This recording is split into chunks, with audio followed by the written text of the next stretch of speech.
Nice Wednesday to you. It is a nice morning, October 22. Today's high maybe 70. Very nice. Same tomorrow. Kind of cool as the autumn rolls in. The election season is underway. Early voting for the fourth election, 2 weeks, I guess, from today, is underway. And I guess politics and politicians in general have never had a worse standing among Americans. Federally, on the state level, and locally, it's just kind of hard to swallow. And these TV ads, I think, fuel the fire. Mm-hmm. And they are intentionally done to distract you from the real issues, and it's just a bunch of nonsense. Everybody's pretty sick of it.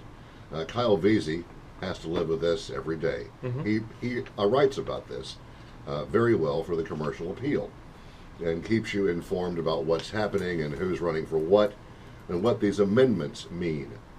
The one that we, and good morning, by the way. Good To morning. see you as always. And Amendment 1 is the one that I think, and there are 3 states that are facing this, and Tennessee is the most volatile one. The TV ads are remarkably misleading, and they don't explain what's going on. And what this would do essentially is outlaw, make illegal any abortion for any reason, regardless of rape, incest, whatever the case may be, illness from the mother. And it's odd to me that politicians still think it's okay to put their hands in people's personal business. Yet, there it is, and the sentiment that I hear is just people just can't believe that this is still being allowed to go on. And secondly, I noticed in a piece that you wrote or somebody wrote that early voting was mainly women, or at least half were females. Yeah, I think that's right. Is that a reflection of women saying enough already? I think it could be interpreted that way. You know, I think that as for the restrictions that could be placed on abortion, it would only open the door to them. Okay, this amendment would not necessarily enact them, but it would enable the legislature to do those things. Well, we know what the legislature is going to do. Yeah, I mean, it would open the door, and there would be a line of people trying to walk through that door, right? So that's what this does. I mean, the state constitution has been ruled to guarantee women a level of privacy in terms of some of these restrictions that in Tennessee cannot be enacted. And this would basically put in the Constitution that they could do these sorts of things. Mississippi has already done that or has tried to. Where do they stand? Yeah, Mississippi has some of the restrictions. I know what the story there recently was they had asked, or they had required abortion doctors to have admitting privileges at a hospital in Mississippi, and that almost effectively shut down a clinic or did, something like that. Yeah. It's those types of things, the waiting periods, all those different things that you see done in a lot of other states. Yeah. That the door Texas, will be open here. Perhaps Texas, is one. Sure. North Dakota maybe one. And so the idea, if you're a woman who is opposed to this, would be to vote no, to not let this go on to this level. Yeah, the no people are basically telling you that you don't want a politician making decisions about your health. Yeah. That should be between you and your doctor, or you, your doctor, and your minister. Yeah, if that's the way you want to roll. Yeah, I guess. Yeah. Or your husband. Your husband. I mean, but not someone in Nashville is the point that they're pushing. It just strikes me over and over again of the gumption that these people in Nashville have, and their what they think that they can impose upon the citizens of this state. This is out of the federal hands. This is all a state-by-state thing. Yeah, I mean, obviously the U.S. Supreme Court has guaranteed a woman's right to abortion, but states have, over time, added different restrictions to essentially make it harder, to limit access. So why do we even have a Supreme Court? Why bother?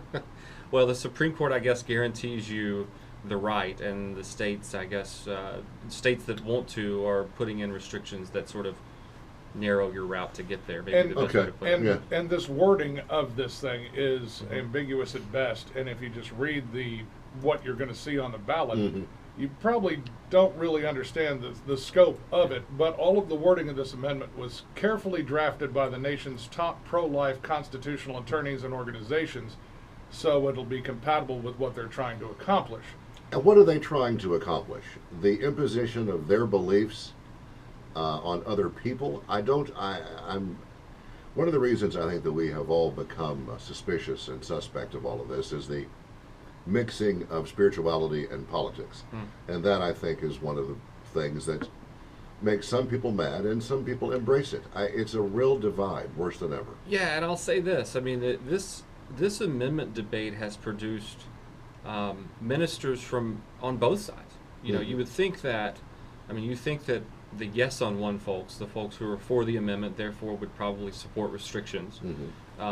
You know, they have, I think, the Southern Baptist and the Catholics have come out and said, you know, let's support this. But there are others. I mean, there was an event in Memphis, I don't know, 3 or 4 weeks ago, in which, you know, a bunch of ministers got together and said, whoa, you know, we're not necessarily doctors. Yeah, we're not necessarily for abortion. It's just, you know, we're saying this might be a step too far to get in people's personal life. I think that it is not the ideal way to go with anything, but you're assuming that it's the same circumstance in every case, and that's a bad assumption. This should be left to, as we just said, to the families, the doctors, and those people to make those calls, not somebody in Nashville. And you mentioned wording, and that goes for all of these. I mean, the wording, it's tough. You can't put a plainly written amendment on the ballot, because as soon as it's approved, someone will say, well, it didn't really mean that. It didn't really mean. You can't have interpretations. You do have to have exactly what the words would say but on it's the ballot. still sneaky, though. They're trying to be sneaky with how they word this and get it passed. That's how you get to be a constitutional attorney. The understanding piece on these things is so difficult for the average voter. It's difficult for the educated voter. Yeah, but this TV spot with the tape on people's mouths, it's totally misleading. Anyway, Kyle Veazey is here, so that's Amendment 1. Yep. So in summary, this is not a definitive thing were it to pass. It opens the door for other things to be moved around. And we know the way the legislature is set up in Nashville right now, that there would be a good chance of those things being introduced. In your travels and talking to folk around here, what do you sense is the level of understanding of these amendments? Do people know what the hell they're voting for? I think people understand to a larger degree Amendment 1, because that's the one where you've had two sides, two really robust sides with two really well-funded, robust campaigns, basically. You've got, I mean, you see no on one signs, you see yes on one signs. I was in West Tennessee Monday, went up to Weakley County and back home to Henry County, and all you saw were yes on one signs. I live in Midtown in Memphis, so I see a lot of no on one signs. So you see both. So I think the Amendment 1 piece is probably, people at least know where they line up, because everyone has a view on that issue. Sure. Not everyone has a view on how to elect judges or whether veterans groups should be able to play bingo. Yeah, well, those are the important things. Truly. Okay, so is Amendment 1 what is driving voters to the polls? I don't sense that it's about Governor Haslam. He's, in my estimation, just as a casual outside observer, he's one of the most benign politicians in the history of politics. Yeah, his race. I mean, not a whole lot is driving people to the polls. If you look at the early voting numbers, they're down.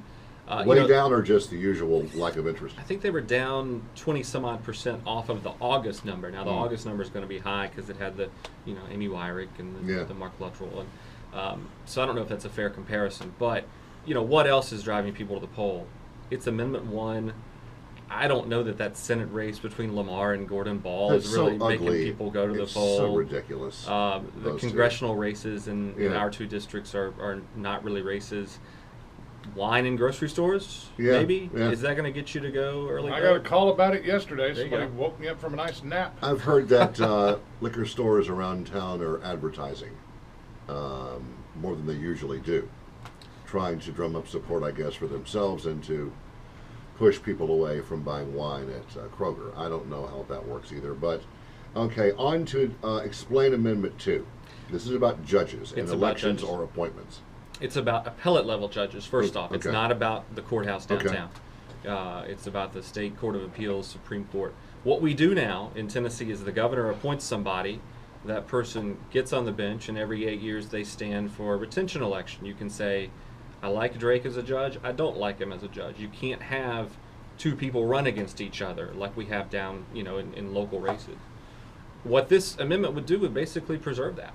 And it would add a layer of the legislature gets to approve the governor's appointment, much like happens in Washington, although it doesn't happen very well, right, because often they get at loggerheads about that, believe it or not.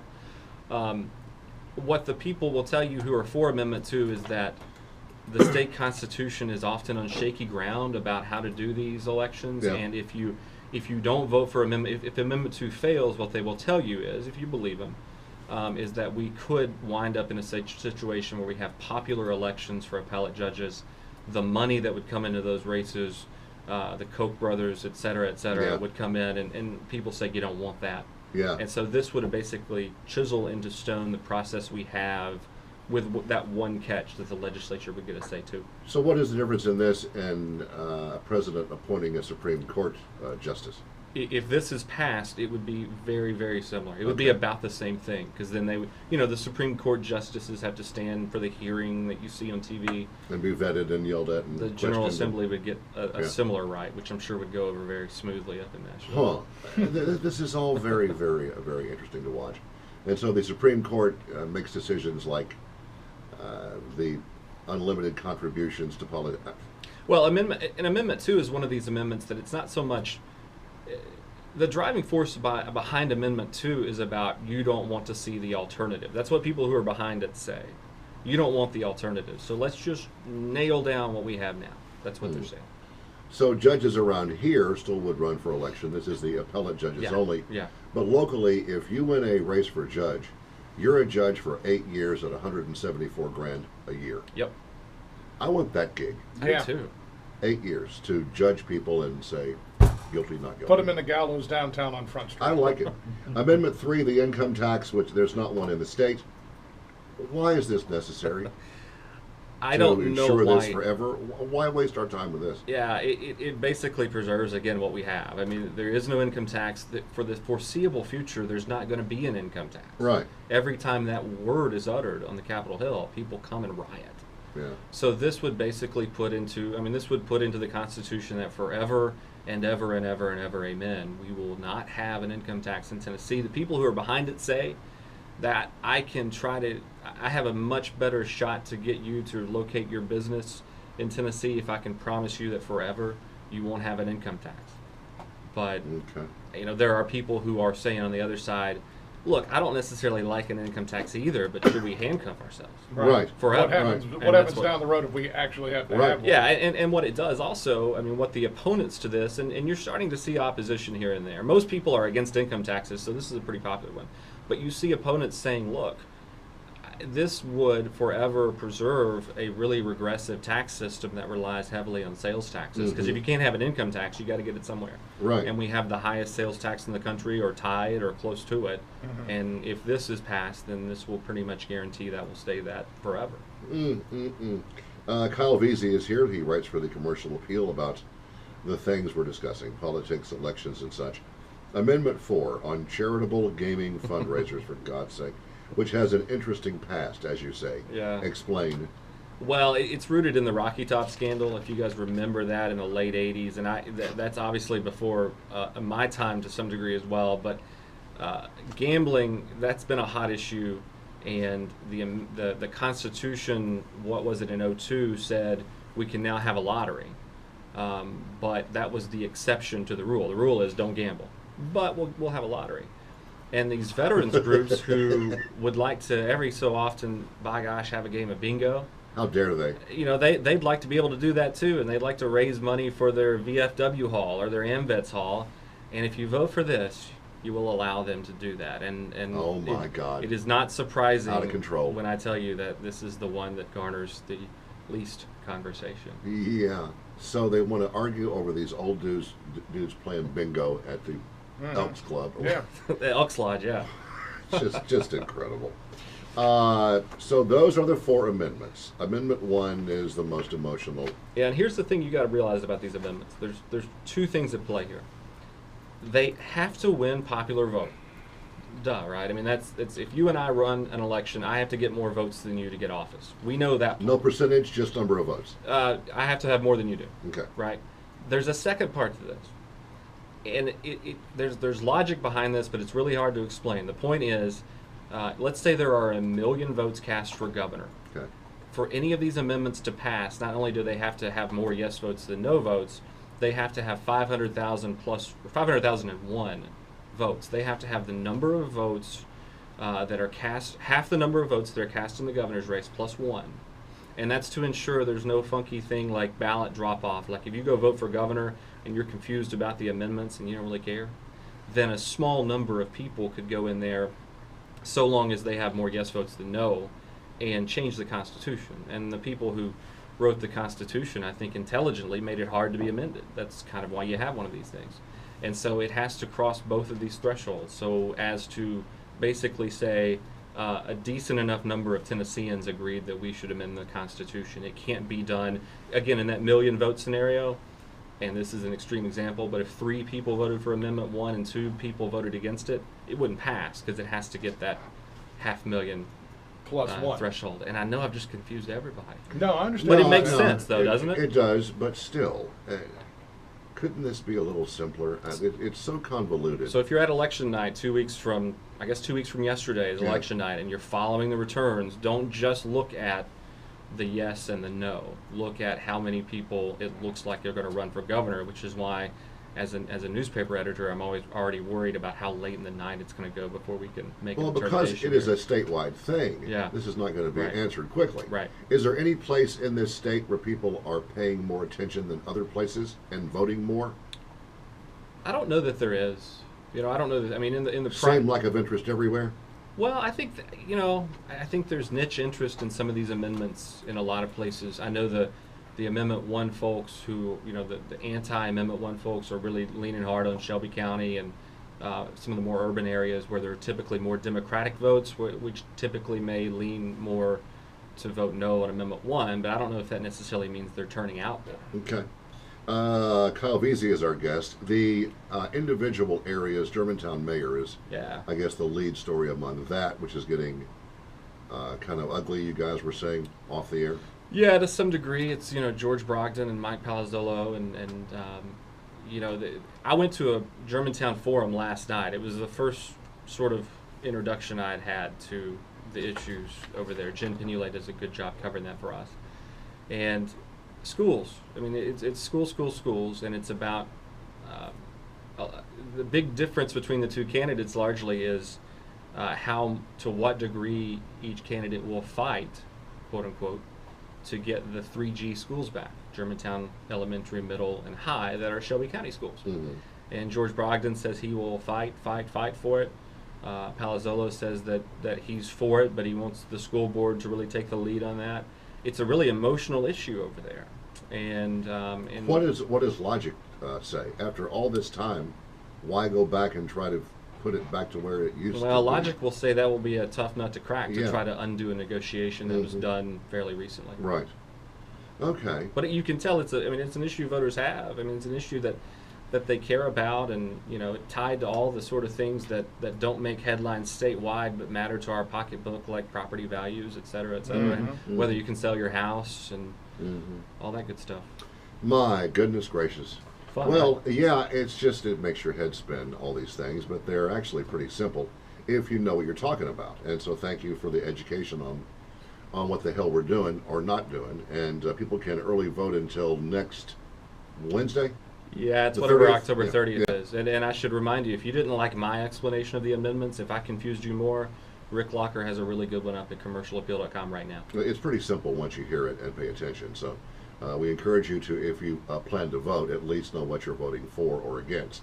That would seem to be the entire point. Yeah, that's what makes me wonder when I drive around my neighborhood and see some of the signs and know the people that live in those houses. You just want to go, do you really know what the hell you're talking about? What do you make of the city council and the pension meeting round 1, just for closing? You have Brother Flynn is coming up next, Brother isn't he? Shea will be here momentarily. Well, I will defer to him on that, other than it was interesting to see yesterday sort of in that committee vote, and I read more than I watched, so Shea was there and can explain it better, how the sort of idea that the people from 0 to 9 years or the 0 to 10 years folks, we're not going to mess with them. And I think they probably this idea that we promised you something and we want to pay it, I think that has been heard loud and clear over the summer, and I don't think they wanted to cross that bridge again. And so the county commission yesterday was announced that they plan to they have to amend their health benefits too. They have a shortfall because they're in the hole. Yeah. So boy, well, it ain't dull. It keeps you in a job. Well, I mean, health insurance is going up for all of us. Yeah. Life is hard. It's gone up for me. It's gone up for you guys, I'm sure. Sure it has. Well, we carry on. Thank you for the time. Thank you. We'll get back with you either before or right after this election and see what, when the dust is all settled, who's left standing and covered in blood. Mm-hmm. Cool. All right, man. Thank you. Kyle Veazey from The Appeal. Read his stuff in the newspaper or online at commercialappeal.com. Shay Flynn's coming up to discuss whatever they did yesterday. I don't know. I can't tell. Miss Fuller Love had on her long blonde wig. Oh, did she? Yes, that's all I saw. Okay. And Wanda Halbert has lost a bunch of weight.